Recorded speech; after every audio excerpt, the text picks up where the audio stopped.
Sumérgete en un viaje a través del tiempo y el espacio, donde desentrañamos los enigmas que la historia ha dejado atrás, desde misteriosos eventos y lugares olvidados hasta personajes envueltos en leyendas y secretos prohibidos. Acompaña a Eloy López en Los Misterios de la Historia, donde cada episodio revela un nuevo fragmento del enigma universal.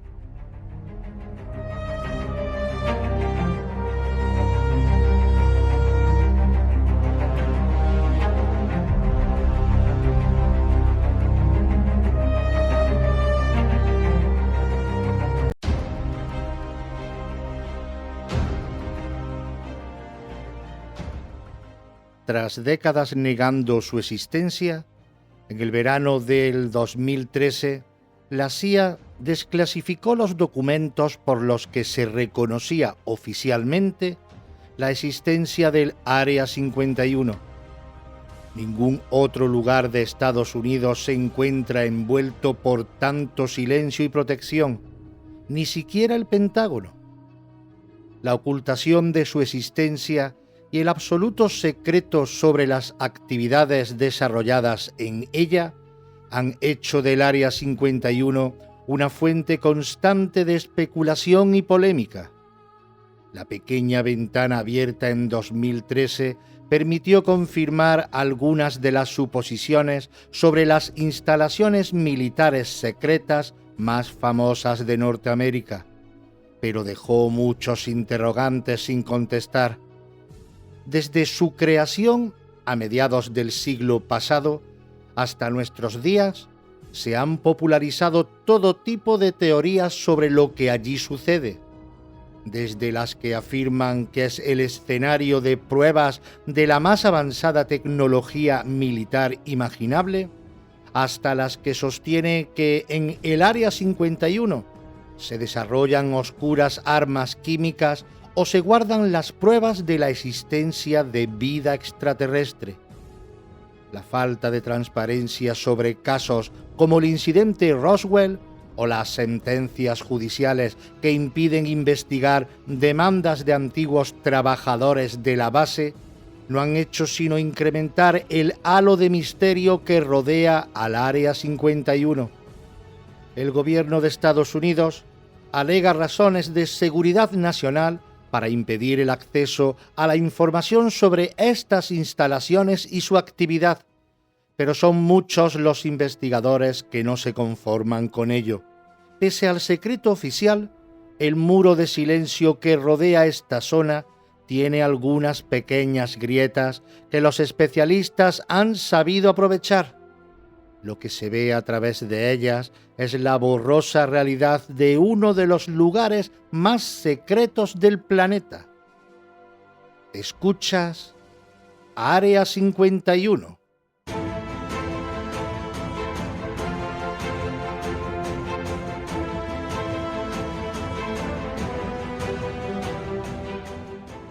Un lugar fuera de los mapas. El Área 51 se encuentra en pleno corazón del desierto de Nevada, a unos 130 kilómetros al norte de la más famosa ciudad de ese estado, Las Vegas. El lugar, una zona honda, rodeada de montañas y prácticamente deshabitada, resulta especialmente adecuado para realizar todo tipo de operaciones a salvo de miradas curiosas. Forma parte del campo de pruebas y entrenamiento de Nevada, un enorme espacio un poco más pequeño que el estado de Connecticut, controlado por el gobierno de Estados Unidos y vinculado a la base Nellis de la Fuerza Aérea. Las condiciones naturales del Área 51, determinadas por la presencia del lecho seco del lago Grand, facilitan la disponibilidad de un espacio amplio y llano, lo que la convierte en un emplazamiento óptimo para pruebas aeronáuticas. Eso fue exactamente lo que a mediados de los años 50 del siglo pasado pensaron los funcionarios de la CIA y los especialistas de la compañía aeroespacial Lockheed. Con la Guerra Fría como telón de fondo, el gobierno estadounidense centraba sus esfuerzos en el desarrollo del modelo de avión espía U-2. En este proyecto, conocido como Aquatone, tomaban parte la CIA, la Fuerza Aérea y la Lockheed Corporation. Como recuerda Peter Merlin, historiador especialista en aeronáutica y estudioso del Área 51, los aviones experimentales y los prototipos eran normalmente probados en la base Edwards de la Fuerza Aérea en California, a orillas del vasto lecho seco de un lago en el desierto de Mojave. Por razones de seguridad, se requirió de un lugar más remoto para las operaciones de vuelo del U-2. Esa fue la razón por la que en 1955, Richard Bissell, director del programa U-2 y miembro de la CIA, junto con su enlace para el proyecto de la Fuerza Aérea, el coronel Osmond Ritland, se lanzaron a la búsqueda del emplazamiento ideal para el desarrollo del nuevo avión. Llegaron a revisar medio centenar de posibles localizaciones, pero todas fueron descartadas por no reunir los requisitos de seguridad exigidos por el programa. Fue entonces cuando Ritland pensó en el campo auxiliar noroeste de Nellis, un antiguo campo de tiro abandonado tras la Segunda Guerra Mundial que contaba con una pista de aterrizaje junto al lecho del lago Grand. El 13 de abril de 1955, el coronel Ritland, Richard Bissell, el representante de Lockheed, Clarence Johnson, y el piloto de pruebas Tony Levier volaron a Nevada para examinar el posible emplazamiento. El lugar reunía condiciones similares a las de la base Edwards y su ubicación entre montañas parecía perfecta. Ritland quiso tomar tierra empleando la vieja pista de aterrizaje, pero Levier prefirió probar a hacerlo en el lecho del lago Grand. El resultado fue sorprendente, pues el terreno resultó ser inmejorable para el aterrizaje y para las maniobras que realizó el avión.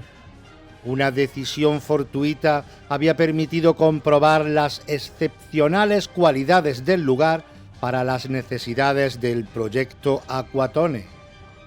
El Área 51 despuntaba en el horizonte.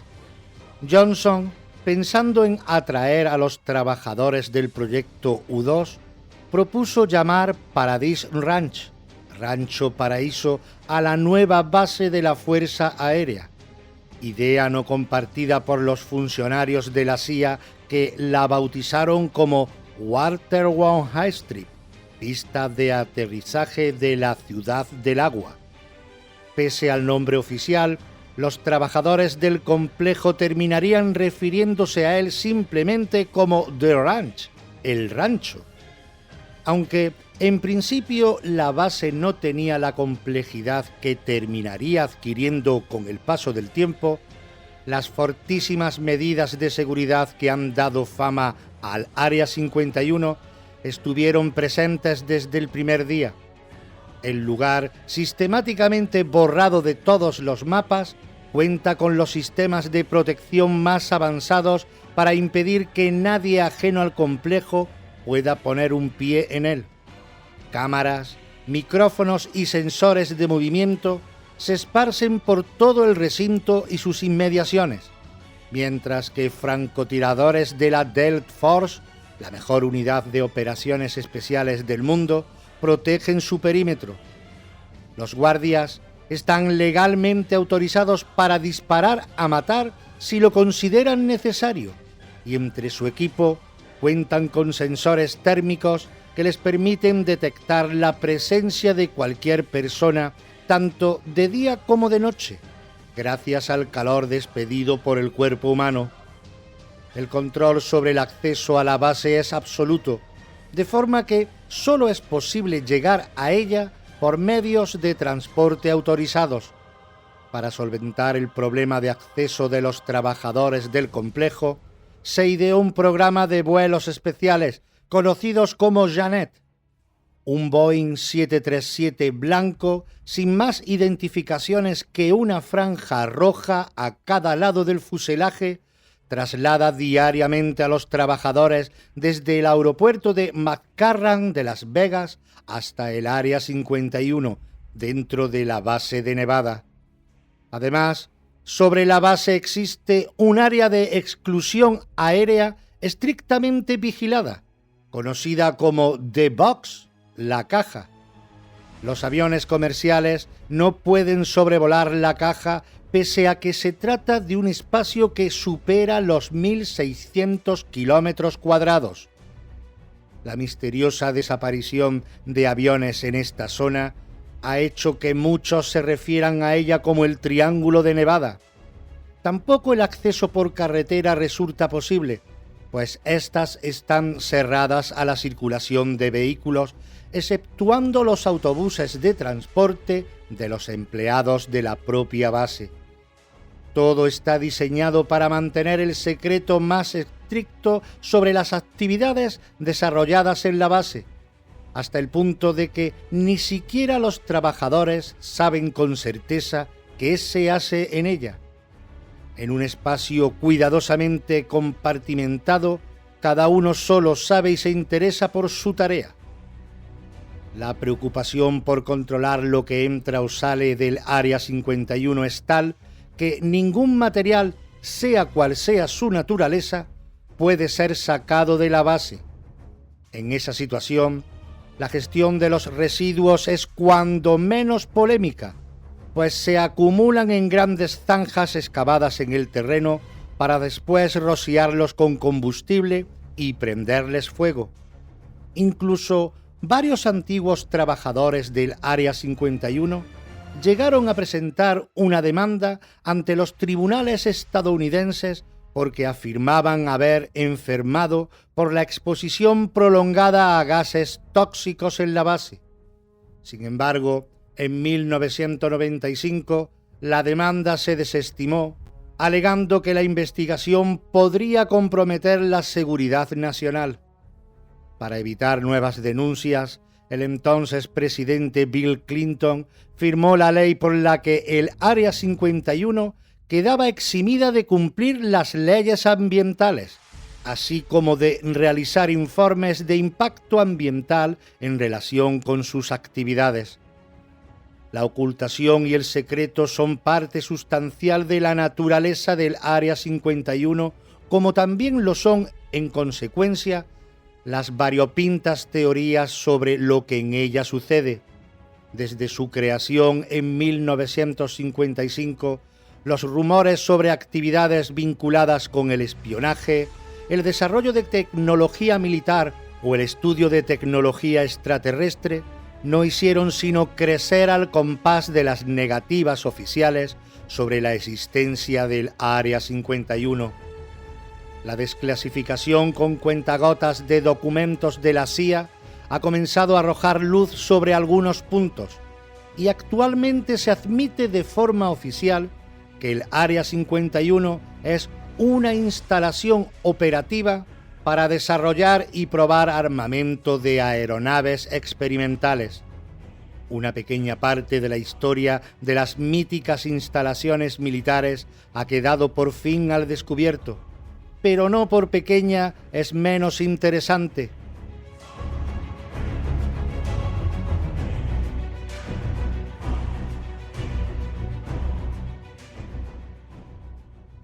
Al servicio de la Guerra Fría.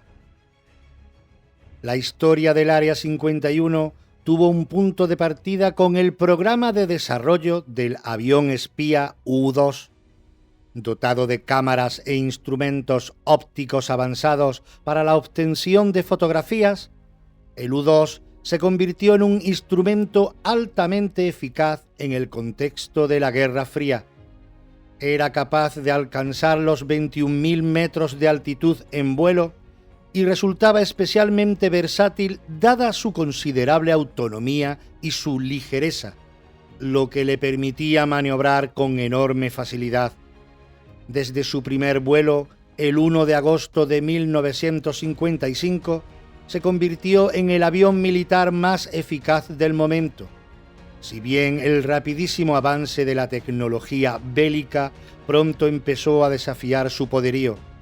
Así, para junio de 1958, la CIA ya estaba buscando un sucesor del U-2, pues este se estaba volviendo cada vez más vulnerable a los misiles tierra-aire.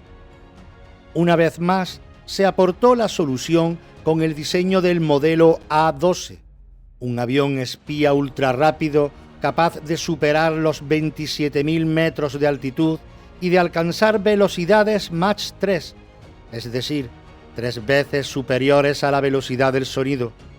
Pero el desarrollo del nuevo modelo, que se realizó dentro del ambicioso programa Oscar, requería de unas instalaciones más complejas que las que por entonces ofrecía el Área 51. En principio, la CIA trató de buscar un nuevo emplazamiento para el desarrollo del programa, pero ninguna otra base militar de la Fuerza Aérea reunía los requisitos necesarios. Finalmente, se decidió acometer las obras necesarias en el Área 51 para poder trabajar en el nuevo proyecto. La cuestión ahora era hacer del Área 51 una instalación permanente. La construcción de la base comenzó a inicios de septiembre de 1960 y continuó con un programa de doble crecimiento hasta junio de 1964, aunque las instalaciones esenciales se completaron dentro del primer año, recuerda Peter Merlin.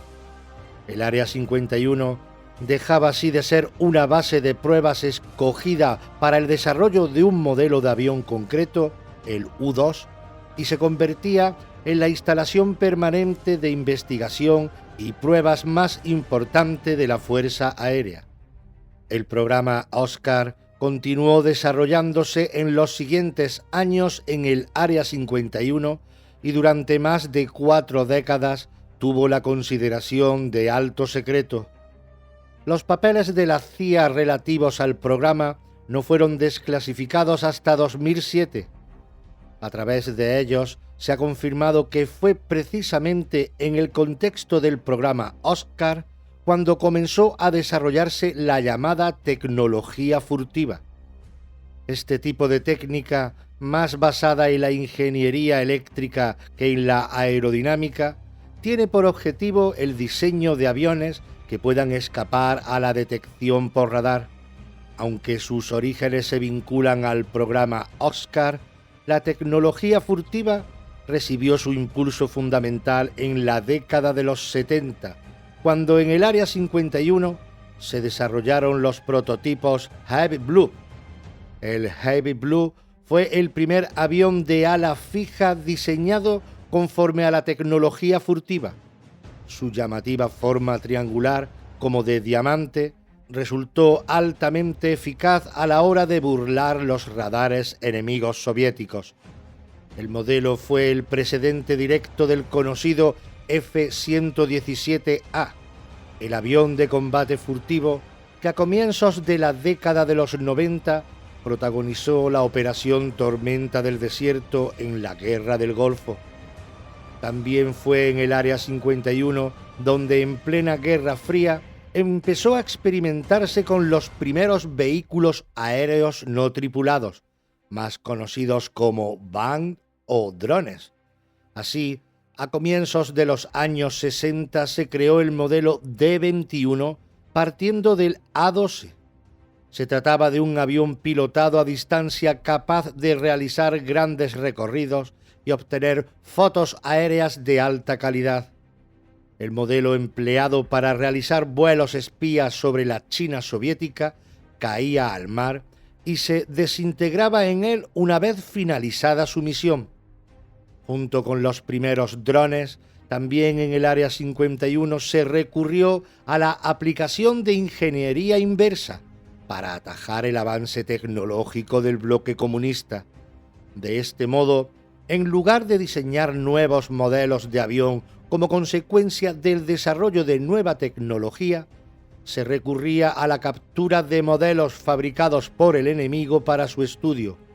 Ese fue el caso de los famosos aviones MiG soviéticos, varios de los cuales fueron capturados y conducidos al Área 51, donde se investigó su diseño y funcionamiento para copiar lo mejor de su tecnología y poder combatirlos con eficacia. Más polémico, aunque asimismo vinculado al contexto de la Guerra Fría, es el uso que, a juicio de algunos especialistas, se hizo del Área 51 en el verano de 1969. El 20 de julio de ese año, el astronauta Neil Armstrong se convirtió en el primer ser humano en poner un pie en la Luna. Millones de personas pudieron ver las imágenes retransmitidas por televisión para todo el mundo. Fueron testigos del triunfo estadounidense frente a la URSS en la carrera espacial. Sin embargo, hay quien cree que las imágenes emitidas aquel día fueron en realidad un montaje cuyo escenario no fue otro que el Área 51. Quienes sostienen esta teoría apuntan hacia algunas cuestiones difíciles de explicar si realmente los astronautas del Apolo 11 hubiesen caminado por la superficie de nuestro satélite, como la proyección de sombras de las naves o el movimiento que parece atisbarse en la bandera estadounidense en el momento de ser clavada.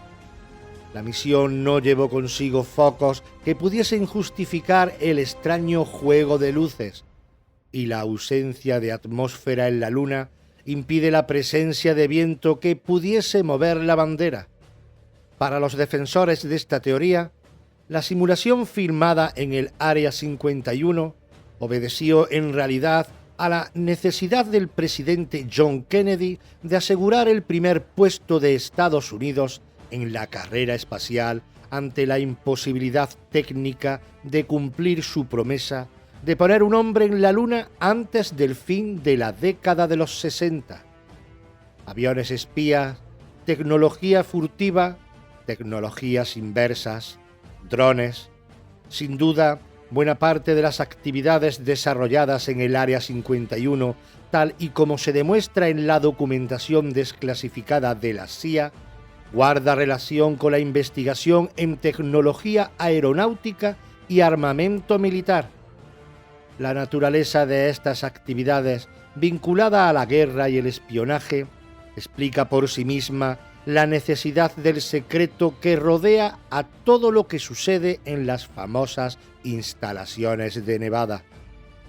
Pero, ¿y si el secreto no ocultase solo eso?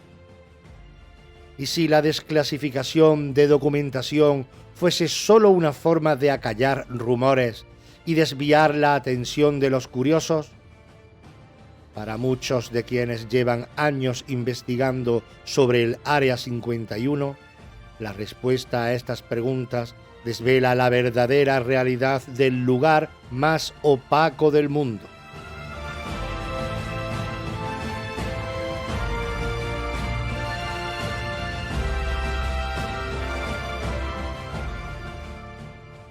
El inquietante Sector 4. En febrero de 1980, una entrevista concedida por el comandante de la Fuerza Aérea de Estados Unidos, Jesse Marcel, sacudió como un terremoto todo el país. Marcel se encontraba entre los testigos presenciales del incidente Roswell y no dudó en afirmar que en aquella ocasión las Fuerzas Armadas estadounidenses se habían hecho con restos de una nave extraterrestre que habría sido conducida al Área 51. El incidente tuvo lugar el 7 de julio de 1947 en la localidad del mismo nombre, situada en Nuevo México. Un objeto volante se estrelló en las tierras pertenecientes a un rancho cercano a Corona, propiedad de un granjero llamado Mac Brazel. Este avisó a las autoridades de lo sucedido y el ejército se hizo cargo de la situación. Sin embargo, rápidamente comenzaron a correr rumores sobre la posibilidad de que el objeto estrellado no tuviese origen humano, rumores que se dispararon al día siguiente cuando los titulares de un periódico local anunciaron que la Fuerza Aérea había recuperado los restos de un platillo volante en un rancho de Roswell. Para muchos aficionados a la ufología, Roswell representa un auténtico hito y están convencidos de que los restos del material estrellado en Nuevo México se conservan en el Área 51. Pero si el testimonio de Jesse Marcel hizo correr ríos de tinta, las declaraciones realizadas 9 años más tarde por el físico Bob Lazar abrieron la caja de Pandora. En palabras de la periodista especializada en el Área 51, Annie Jacobsen, con Bob Lazar, más de 4 décadas de secretos sobre el Área 51 llegaron a un dramático final. Lazar, que había trabajado en el Área 51 entre 1988 y 1989, accedió a hablar sobre lo que había visto allí en una entrevista concedida al periodista George Knapp.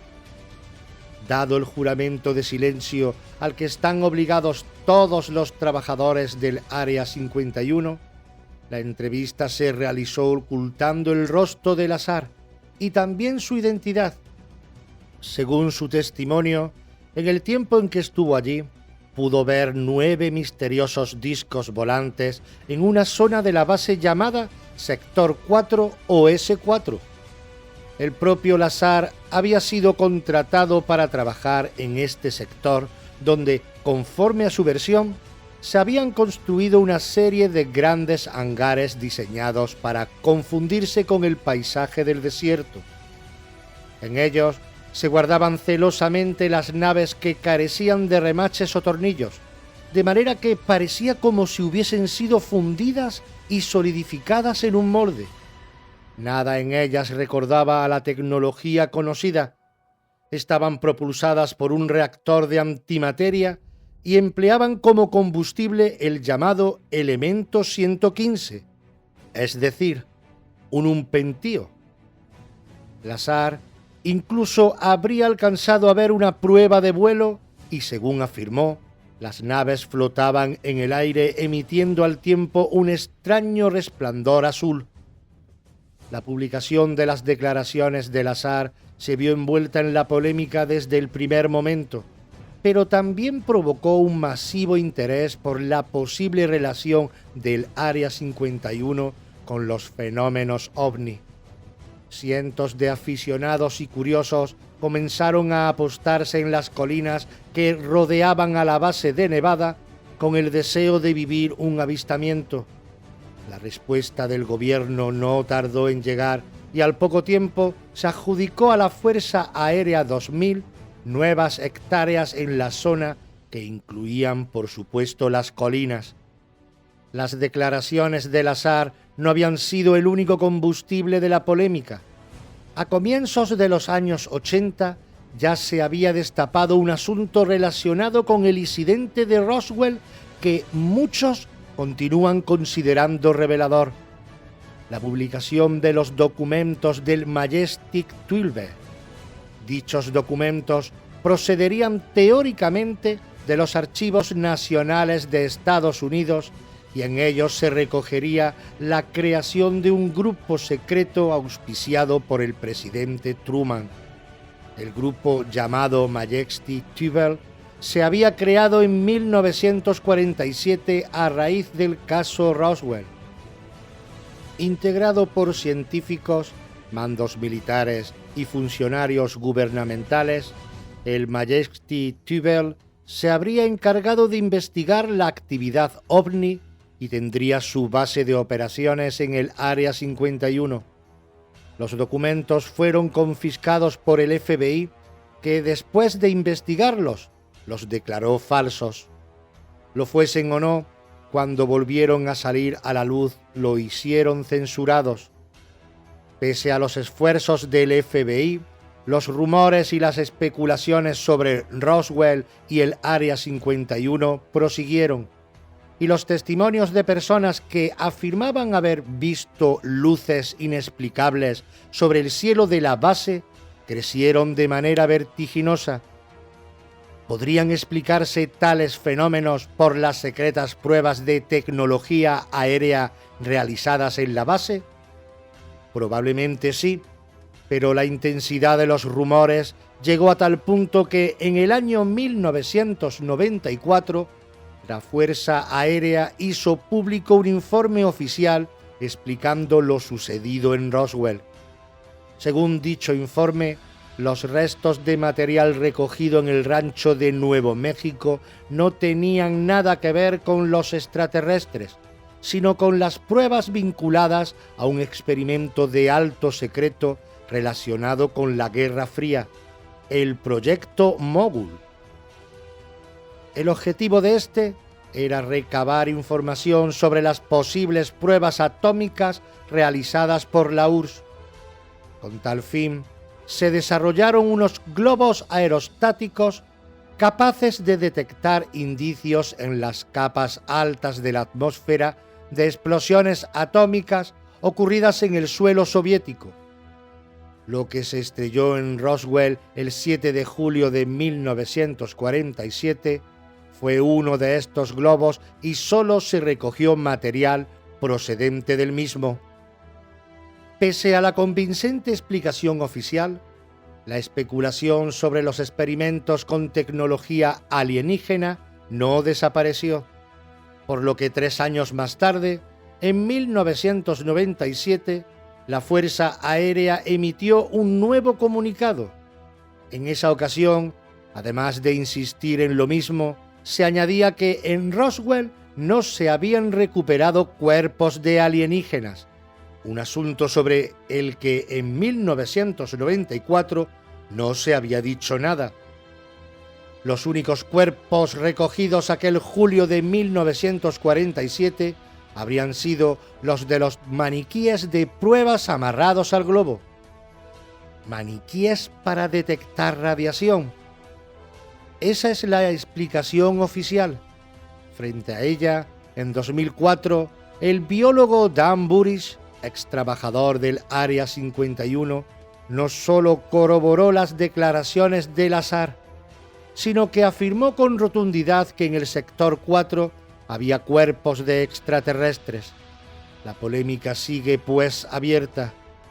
Muchos de quienes defienden la veracidad de la teoría alienígena sobre el Área 51 creen también que buena parte de las investigaciones relacionadas con ella tienen lugar bajo tierra. Según sus afirmaciones, el Área 51 tendría forma de cono invertido, de modo que sus instalaciones subterráneas serían mucho más grandes que las que pueden detectarse por satélite en la superficie. Esta particularidad no solo obedecería a cuestiones técnicas vinculadas a la realización de ensayos nucleares, sino a la intención explícita de ocultar lo que allí se hace. Algunos antiguos trabajadores de la base han descrito además la existencia de varios túneles subterráneos conectados entre sí con envergadura suficiente para albergar 2 aviones uno junto al otro. La existencia de instalaciones subterráneas en el Área 51 es comúnmente aceptada, pero el alcance de las mismas es pasto de la especulación.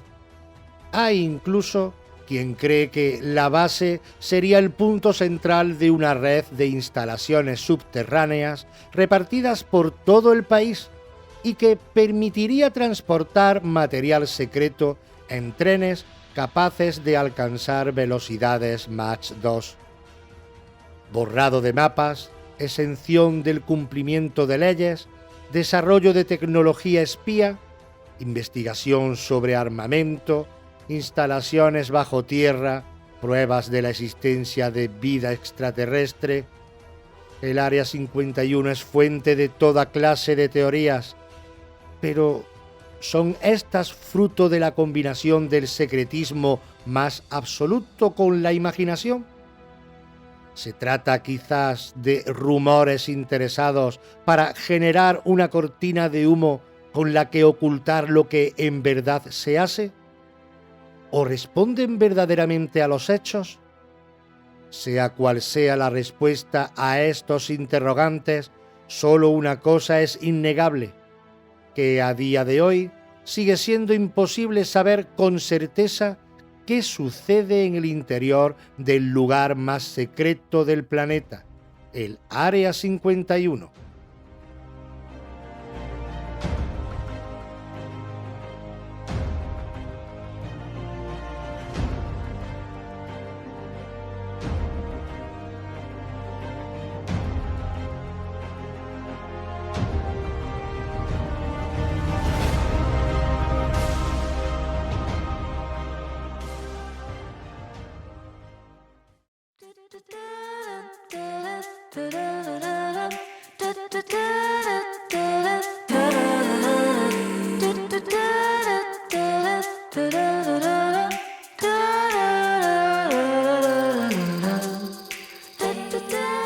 Gracias por acompañarnos en este viaje a través de los misterios de la historia. Esperamos haber despertado tu curiosidad y haber aportado nuevas perspectivas sobre los enigmas del pasado. No olvides que cada episodio es una pieza más en el vasto rompecabezas de nuestro legado humano. Soy Eloy López y te espero en el próximo episodio de Los Misterios de la Historia, donde continuaremos explorando los secretos que el tiempo ha guardado. ¿Que dónde? Aquí, en Radio Sintonía, en el 106.9 de tu dial de FM y por ende en la onda local de Andalucía. También nos podéis escuchar en Spotify y Amazon Music. Hasta la próxima.